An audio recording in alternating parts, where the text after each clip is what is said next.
નમસ્કાર વિદ્યાર્થી મિત્રો, ધોરણ 7 વિજ્ઞાન વિષયમાં પાઠ નંબર 15 પ્રકાશ, જેમાં આપણે લાસ્ટ લેક્ચરમાં સમતલ અરીસો, બહિર્ગોળ લેન્સ, અંતર્ગોળ લેન્સ, બહિર્ગોળ અરીસો, અંતર્ગોળ અરીસો આ 4 થી 5 પ્રકારના જે અરીસા અને લેન્સ જે છે એના પ્રતિબિંબો વિશે આપણે અભ્યાસ કરેલો કે કોના દ્વારા કયા કયા પ્રકારના પ્રતિબિંબો મળે છે।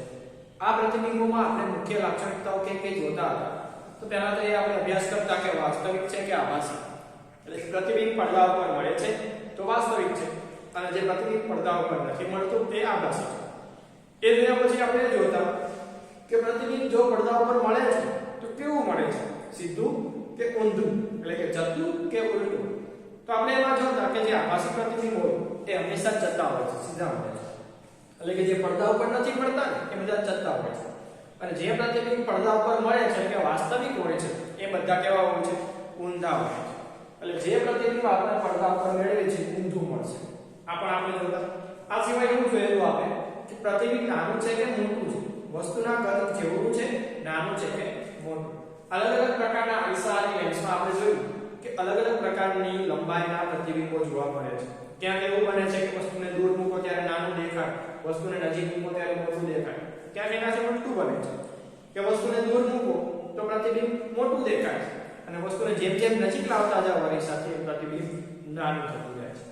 અને એક અરીસો આપણે એવો પણ જોયું કે જેમાં પ્રતિબિંબ કોઈ પણ જગ્યાએ વસ્તુ મૂકી દો પ્રતિબિંબનું કદ બદલાશે નહીં। કેવો અરીસો હતો? સમતલ અરીસો। એમાં પ્રતિબિંબનું કદ બદલાતું નથી, અને આભાસી આ વસ્તુના કદ જેટલું જ મળે છે। તો આ બધી વસ્તુની ચર્ચા કરી લીધા પછી આપણે સૂર્યપ્રકાશની જે અમુક લાક્ષણિકતાઓ છે એના વિશે આપણે સમજવાની છે। તો આજે આપણે એક પ્રશ્ન સમજવા જઈ રહ્યા છીએ કે સૂર્યપ્રકાશ એ સફેદ છે કે રંગીન છે। હું તમને આ પ્રશ્ન કરું કે સૂર્યપ્રકાશ સફેદ કે રંગીન, તો તમારો જવાબ શું હોઈ શકે? સૂર્યપ્રકાશ સફેદ હોય કે રંગીન હોય? તો તમારામાંથી મોટા ભાગના બધા એવું કહેશે કે સૂર્યપ્રકાશ કેવો છે? સફેદ છે, કારણ કે એના રંગો તો આપણને દેખાતા છે। ક્યાંય તમે લાલ રંગનો સૂર્યપ્રકાશ જોયો? હા।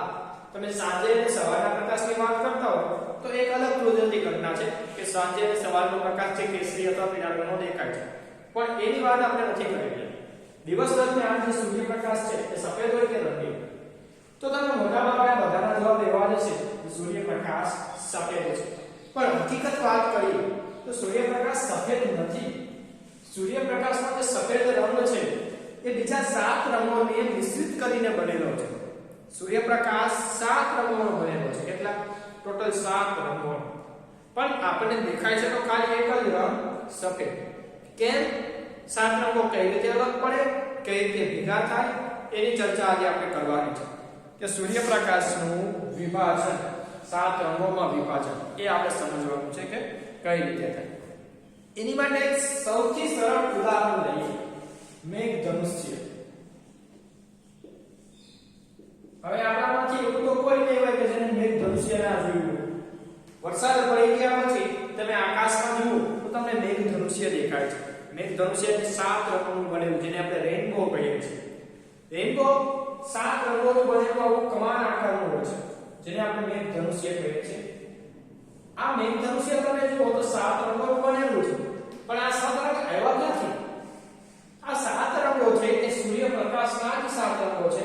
મેઘધનુષ્ય જે છે એ પણ સૂર્યપ્રકાશને કારણે જ રચાય છે। તો આપણે આ ટોપિકમાં એ પણ શીખીશું કે આ જે મેઘધનુષ્યની રચના છે એ કઈ રીતે થાય છે। તો મેઘધનુષ્ય માટે જોઈએ કે મેઘધનુષ્યની રચના ક્યારે થાય, કઈ રીતે થાય, પણ એ સમજતા પહેલા આપણે સૂર્યપ્રકાશના સફેદ રંગનું 7 રંગમાં વિભાજન સમજીશું। સૂર્યપ્રકાશના સફેદ કિરણનું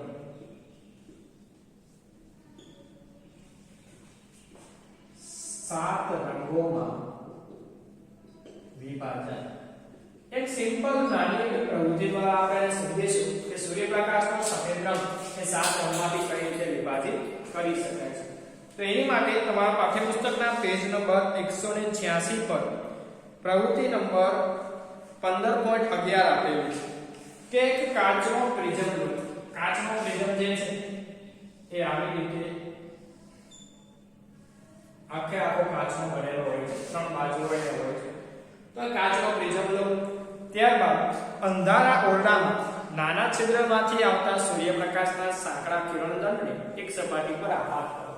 એટલે કે જે સૂર્યપ્રકાશનું કિરણ આવે છે, ધારો કે અહીંયાથી એક સૂર્યપ્રકાશનું કિરણ આપણે શું કર્યું, આની સપાટી પર આપાત કર્યું.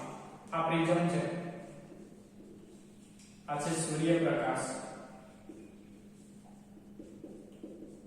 નું કિરણ.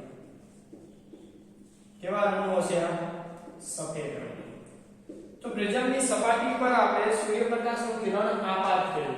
આપાત થયા પછી તમે પ્રિઝમની બીજી બાજુએ એક કાગળનો પડદો રાખો, સફેદ કાગળ રાખો, જેની પર આપણે રંગો મેળવી શકીએ. આ જે છે એ સફેદ કાગળનો પડદો. પડદાનું કામ શું છે આપણે અગાઉ સમજી ગયા છે. તો જે પ્રતિબિંબ મળે આપણે પડદા ઉપર જોડી શકાય છે. તો હવે આ ઘટનામાં આપણને શું જોવા મળે છે? તો આ પ્રિઝમ દ્વારા વક્રીભવન અને પરાવર્તન જે બધું થશે તેના કારણે સૂર્યપ્રકાશ જે છે આવી રીતે 7 રંગોમાં વિભાજિત થયેલો જોવા મળે છે.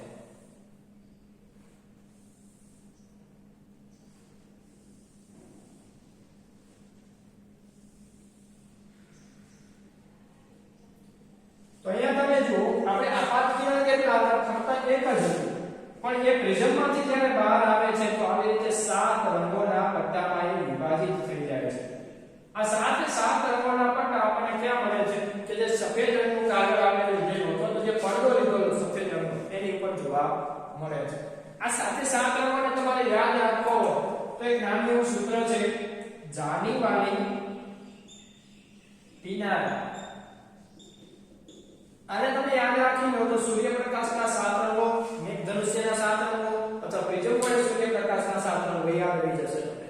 જાની વાળી પીનારા એટલે કે આ રંગોને જો તમે નીચેથી લખવાની શરૂઆત કરો તો જા ની વા લી પી ના રા, આવા 7 રંગોના અલગ અલગ પટ્ટા જોવા મળશે. આ જાની વાળી પીનારા શું છે? રંગોના નામ છે. જુઓ તમે આપણે લખીએ, જા એટલે કે જાંબલી, જાંબલી રંગનો પટ્ટો છે, છેલ્લે તમને જોવા મળે છે. એની ઉપરનો જે પટ્ટો છે એ નીલા રંગનો જોવા મળે છે, નીલો. એની ઉપરનો જે છે વાદળી રંગનો જોવા મળે છે. લી એટલે કે લીલા રંગનો પટ્ટો, પી એટલે કે પીળા રંગનો પટ્ટો, ના એટલે કે નારંગી રંગનો પટ્ટો અને રા એટલે કે રાતો. આમ તમે જુઓ તો ટોટલ આપણને 7 રંગો એક પ્રિઝમ દ્વારા સૂર્યપ્રકાશના વિભાજિત થયેલા જોવા મળે છે.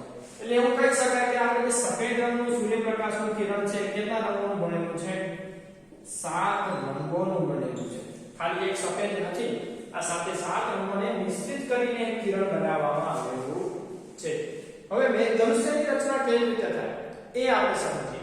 પણ પહેલા તમે એ કહો કે તમે પ્રિઝમ દ્વારા 7 રંગનું વિભાજન સમજાવો. કઈ રીતે 7 રંગમાં વિભાજિત પામે છે અને ક્યાં ક્યાં રંગ જોવા મળે છે, કઈ રીતે એને યાદ રાખી શકાય. જાની વાળી પીનારા એનું સામાન્ય સૂત્ર છે, જેને સરળતાથી તમે સાથે 7 રંગ ક્રમમાં યાદ રહેશે. ક્રમમાં યાદ રહે જાની વાળી પીનારા.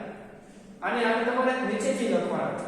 સૌથી નીચેનો જાંબલી હશે, ઉપરનો ને એ ખાસ યાદ રાખજો. તો જાની વાળી પીનારા એટલું લખી પછી આપણે સાથે 7 રંગ વડે ક્રમમાં દર્શાવી શકીએ છીએ. તો આ વાત થઈ પ્રિઝમ દ્વારા સૂર્યપ્રકાશનું 7 રંગમાં વિભાજન. સમજાણું તમને? ના સમજાણું પૂછી લો. ની રચના સમજીશું.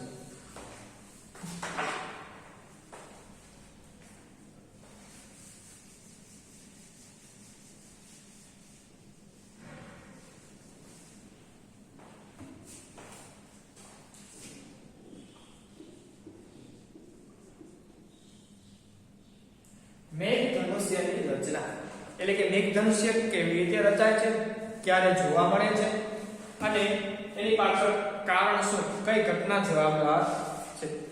તો જુઓ તમે કે આકાશમાં તમે મેઘધનુષ્ય જુઓ છો ક્યારે જોવા મળે છે? તો વરસાદ પડી ગયા પછી, જ્યારે આકાશમાં સૂર્ય નીચેના ભાગમાં હોય ત્યારે.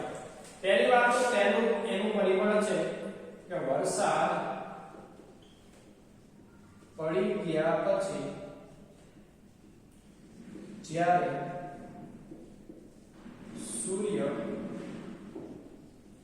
આકાશમાં નીચેના ભાગમાં હોય ત્યારે જ મેઘધનુષ્યની રચના થાય છે. હવે મેઘધનુષ્ય આપણે કઈ બાજુ દેખાય તેની માટે આપણે સરળ એક પ્રવૃત્તિ કરીએ. આ જે છે પૃથ્વીની સપાટી છે. પૃથ્વીની સપાટી ઉપર તમે ઊભા હોય, ધારો કે તમે અહીંયા ઊભા છો. વરસાદ પડી ગયા પછી તમે જુઓ કે આકાશમાં નાના મોટા વાદળો છવાયેલા હોય છે. તો ધારો કે અહીંયા એક વાદળ છે અને સૂર્ય જ્યારે નીચેના ભાગમાં હોય, ધારો કે સૂર્ય સાંજના સમયે અથવા તો સવારના સમયે ઉગી રહ્યો છે. તો સવારના સમયે સૂર્ય ક્યાં હોય? આ બાજુ હોવાનો, પૂર્વ દિશામાં. તો પૂર્વ દિશામાંથી સૂર્યોદય થઈ રહ્યો છે. ત્યારે તમને મેઘધનુષ્યની રચના કઈ બાજુ દેખાશે? આ દિશા છે પશ્ચિમ. હવે આપણે મેઘધનુષ્યની રચના સમજીએ. તો અહીંયાથી સૂર્યનું જે કિરણ નીકળે છે, સૂર્યનું, એ ક્યાં જશે? વાદળમાં જશે. વાદળમાં પાણીના નાના નાના ટીપાઓ રહેલા હોય છે, આપણને દરેકને ખબર છે. આ પાણીના ટીપામાંથી જ્યારે સૂર્યપ્રકાશ પસાર થાય છે ત્યારે ટીપા પાણીનું ટીપું જે છે એ પ્રિઝમ તરીકે વર્તે છે. વાદળમાં રહેલું પાણીનું ટીપું પ્રિઝમ તરીકે વર્તે છે. અને પ્રિઝમનું કામ આપણે સમજી ગયા કે શું છે? તો અહીંયાથી જે છે એ 7 રંગોમાં શું થઈ જાય છે? વિભાજિત થઈ જાય છે.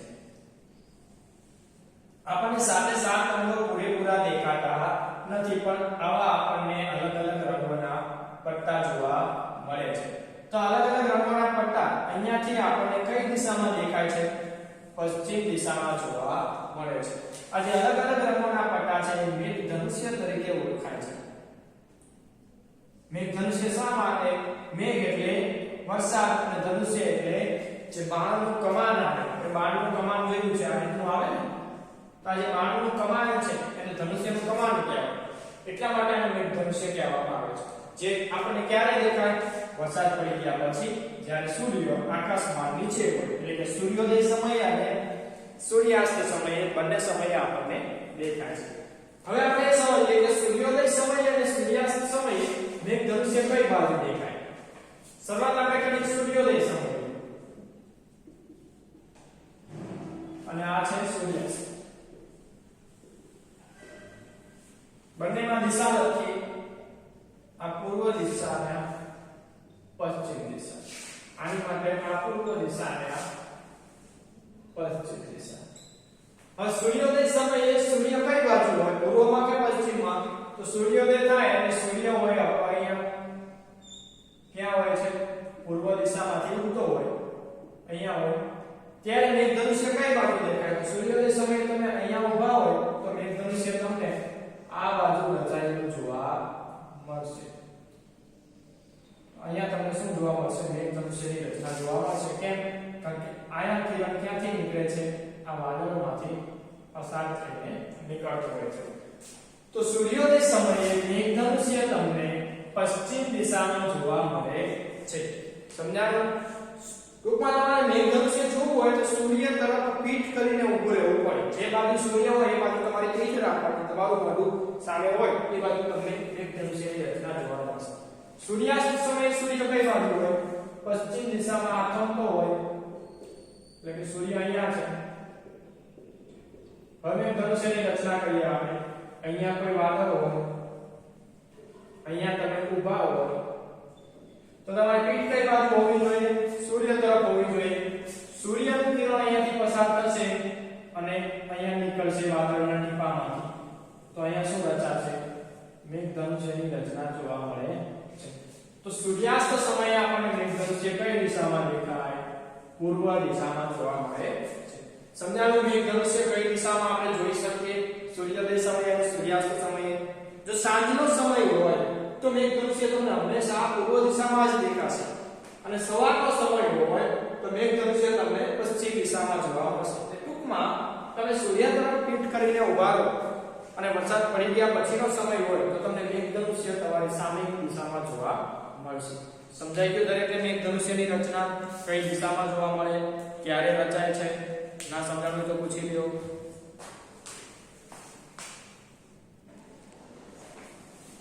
રોજિંદા જીવનમાં પણ આપણને સૂર્યપ્રકાશના 7 રંગો જોવા મળતા હોય છે, પણ આપણે એની પર ધ્યાન નથી દેતા. બારીમાંથી તડકો આવતો હોય, એ તડકામાં તમારી જે પ્લાસ્ટિકની સ્કેલ આવે કચકની, એ સ્કેલને તમે તડકામાં રાખીને એની આરપાર જોવાનો ટ્રાય કરજો તો તમને 7 રંગોમાં વિભાજન થયેલું જોવા મળશે. તમે એની મદદ પણ 7 રંગો મેળવી શકો છો. તમે હવામાં પાણીના ફુવારાને ઉછાળો, કોઈ પાણીનો ફુવારો હોય નળીમાંથી નીકળતો, સાવ ઝીણો ઝીણો નીકળતો હોય, એને તમે સૂર્યપ્રકાશ આવતો હોય ત્યાં હવામાં ઉછાળો તો એ ફુવારામાં પણ તમને 7 રંગો જોવા મળશે. તો આ 7 રંગનું વિભાજન છે અને અલગ અલગ જગ્યાએ જોવા મળે. બીજા કેટલાક ઉદાહરણો જોઈએ બુકમાં આપેલા છે. તો કોમ્પેક્ટ ડિશ એટલે કે સીડી જે છે આપણી ડીવીડી, એ સીડી પણ તમે જુઓ સૂર્યપ્રકાશમાં રાખીને તો 7 રંગો એમાં પણ જોવા મળે છે. આ સિવાય સાબુનો પરપોટો, તમે સાબુના પરપોટાને ખુલાવો એટલે કાચ તરીકે વર્તે છે અને એમાંથી જ્યારે સૂર્યપ્રકાશ પસાર થાય તો એમાં પણ તમને આવા 7 રંગો જોવા મળે છે. જાની વાલી પીના તેમાં પણ તમને 7 રંગો જોવા મળશે. તો આ અલગ અલગ જગ્યાએ તમે જાતે પ્રયોગ કરીને સૂર્યપ્રકાશના 7 રંગોને જોઈ શકો છો.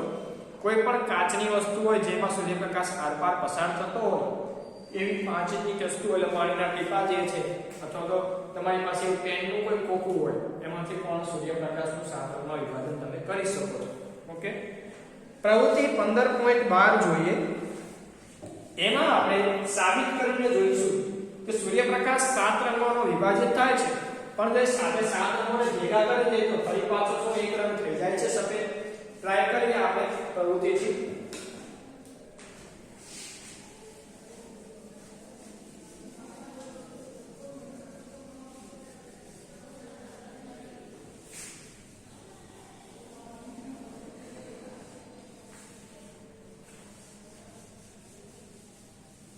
પ્રવૃત્તિ જો કે 10 સેન્ટીમીટર વ્યાસવાળી કાર્ડબોર્ડની ગોળાકાર તકતી, એક 10 સેન્ટીમીટર વ્યાસવાળી આપણે કાર્ડબોર્ડની એક ગોળાકાર તકતી કાપવાની છે. આવી રીતે ટૂંકમાં એક ગોળ ટુકડો કાપીએ જેનો વ્યાસ કેટલો હોવો જોઈએ? આ 10 સેન્ટીમીટર હોવો જોઈએ, એટલે થોડીક મોટી ટૂંકમાં. હવે તેના કેન્દ્રમાંથી પસાર થતી રેખાઓ વડે એને 7 ભાગમાં વિભાજિત કરી દઈએ. આ કેટલા ભાગ કરવાના છે? કેન્દ્રમાંથી ટોટલ 7 ભાગ બનાવવાના છે. એટલે 7 ભાગ સરખાને એ રીતે આપણે વિભાજિત કરવાના છે. ચલો એને આપણે 7 ભાગમાં વિભાજિત કરી દઈએ. ત્યારબાદ દરેક ભાગમાં મેઘધનુષ્યના 7 રંગો વડે તમે એને રંગી દો. આ દરેક ભાગ જે છે એને 7 રંગો વડે રંગવાના છે, એટલે કે જા, ની, વા, લી, પી, ના, રા. સાથે 7 ભાગને આપણે શું કર્યું? મેઘધનુષ્યના 7 રંગો છે એના વડે રંગી દીધા. અહીંયા આપણે 7 સરખા ભાગ નથી દેખાતા, પણ તમારે જાતે જો બનાવતા હોય તમે તો તમે જાતે એને સરખા 7 ભાગમાં વિભાજિત કરજો અને પછી રંગજો. ચલો, ત્યારબાદ હવે આગળ શું કીધું છે કે તકતીના કેન્દ્રમાં એક નાનું છિદ્ર પાડો અને બોલપેનની રિફિલની ટોચ ઉપર તકતી સહેજ ઢીલી રહે એવી રીતે ગોઠવો. એટલે કે અહીંયા આપણે છિદ્ર કરવાનું છે નાનું, અને આ જે બોલપેનની જે ઉપરની રિફિલ આવે એની ટોચ ઉપર તકતી આવી રીતે ઝૂલતી રહે, મુક્ત રીતે ફરી શકે એવી રીતે ગોઠવો. પછી તકતીને તમે હાથ વડે પરિભ્રમણ કરાવો, ગોળ ગોળ ફેરવો. દિવસના અજવાળામાં તમારે આ પ્રવૃત્તિ કરવાની છે. તો અહીંયા આપણે શું કર્યું? પેન અથવા તો રિફિલ રાખી દીધી, જેમાંથી આપણે તકતીને ફેરવવાની છે. તકતીને જ્યારે તમે ફેરવો છો ઝડપથી સૂર્યપ્રકાશની હાજરીમાં, ત્યારે એનો અવલોકન કરો કે શું થાય છે. તો જ્યારે તકતી ફરે છે ત્યારે આ બધા જ રંગ છે એ કોઈ એક રંગના બનેલા હોય એવું જોવા મળે છે. અહીંયા તમને ફક્ત અને ફક્ત સફેદ રંગ જ જોવા મળશે, આ એક રંગ તમને જોવા મળશે નહીં.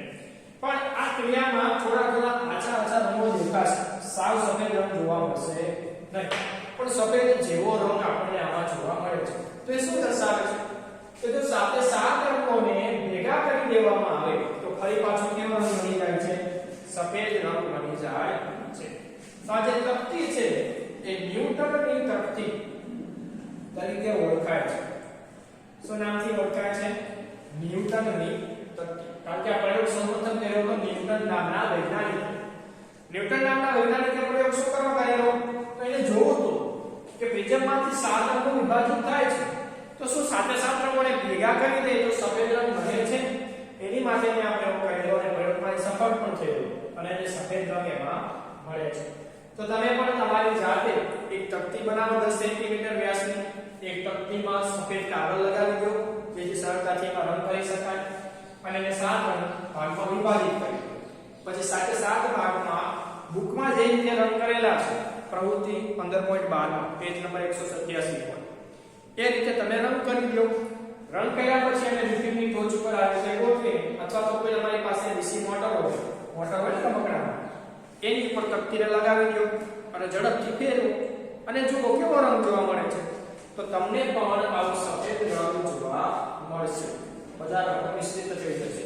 તો ન્યૂટને કરેલા પ્રયોગમાં જોવા મળ્યું કે સૂર્યપ્રકાશ 7 રંગનો બનેલો છે અને સાથે 7 રંગો જો ભેગા કરી દેવામાં આવે તો ફરી પાછો આપણને સફેદ રંગ મળે છે. ઓકે, તો આ હતી ન્યૂટનની તકતી. આની મદદથી તમે ચકરડી પણ બનાવી શકો છો જે નીચે આપેલી છે. ચકરડીમાં પણ તમે સરળતાથી ફેરવીને જોઈ શકો છો કે રંગ કેવો થઈ જાય છે, સફેદ રંગ બની જાય છે. હવે સ્વાધ્યાય કાઢો તમારું. સ્વાધ્યાયની ખાલી જગ્યાઓ જુઓ. સાથે સાથે બુકમાં ખાલી જગ્યાઓ લખતા જજો. અહીંયા ખાલી જગ્યાનો ક્રમ આપી એનો જવાબ લખી દઈશ. બરોબર? તમારે કોઈ જવાબ આપવા હોય તો તમારું માઇક અત્યારે અનમ્યુટ કરું છું. જેને પણ જવાબ આપવા હોય